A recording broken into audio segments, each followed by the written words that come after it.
തളിരണിഞ്ഞൊരു കിളിമരത്തിലെ കണിമലരേവാ പൂക്കാലം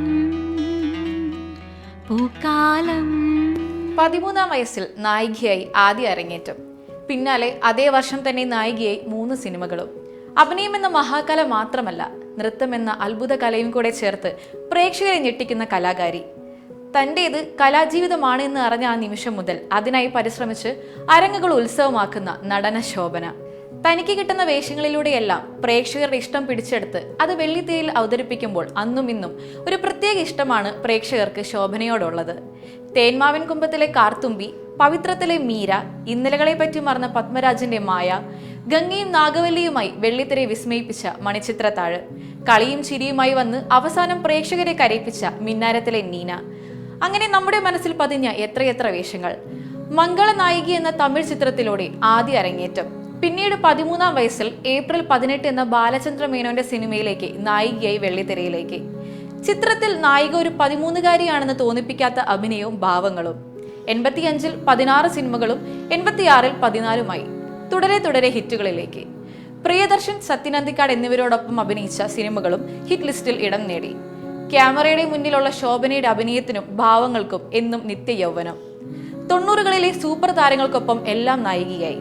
മമ്മൂട്ടി, മോഹൻലാൽ, റഹ്മാൻ, ജയറാം, സുരേഷ് ഗോപി, ഈ പ്രണയതാരങ്ങളെയൊക്കെ എല്ലാം പ്രേക്ഷകർ ഹൃദയത്തിലേക്ക് ചേർത്ത് വെച്ചു. ഹിറ്റ് മേക്കേഴ്സായ സംവിധായകരുടെ സിനിമകളിലെല്ലാം അഭിനയിച്ചു. പത്മരാജൻ, അടൂർ, ഭരതൻ, മണിരത്നം. നാടൻ വേഷങ്ങളിൽ മാത്രമല്ല, ഹിറ്റ്ലർ, മിന്നാരം എന്നീ സിനിമകളിലൂടെ മോഡേൺ കഥാപാത്രങ്ങളുമായി ശോഭന വെള്ളിത്തിരയിൽ പ്രത്യക്ഷപ്പെട്ടു. ഗംഗയും നാഗവല്ലിയുമായി വെള്ളിത്തിരയിൽ ഞെട്ടിച്ച ശോഭനയുടെ അഭിനയത്തിനാണോ അതോ നൃത്തത്തിനാണോ മാർക്കിടേണ്ടതെന്ന് പ്രേക്ഷകർ അത്ഭുതത്തോടെ നോക്കി നിന്ന നിമിഷങ്ങൾ.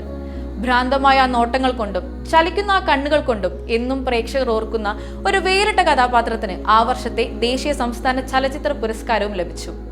2002-ൽ വീണ്ടും ദേശീയ പുരസ്കാരം, 2006-ൽ പത്മശ്രീയും.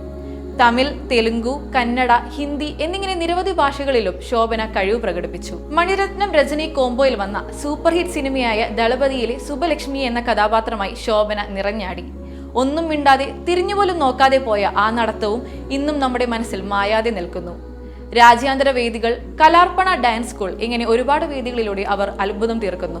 2013-ൽ തിര എന്ന വിനീത് ശ്രീനിവാസൻ സിനിമയിലൂടെ മലയാളത്തിലേക്ക് വീണ്ടും ഒരു തിരിച്ചുവരവ് നടത്തി. ഇപ്പോൾ ഇതാ 15 വർഷങ്ങൾക്ക് ശേഷം മോഹൻലാലും ശോഭനയും വീണ്ടും ഒന്നിക്കുന്നു.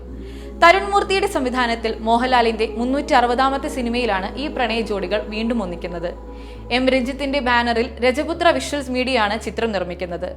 കാലത്തിനപ്പുറം ആ പഴയ പ്രണയ ജോഡികൾ വെള്ളിത്തിരയിൽ വീണ്ടും ഒന്നിക്കുമ്പോൾ കണ്ടറിയാം അടുത്ത മായാജാലം.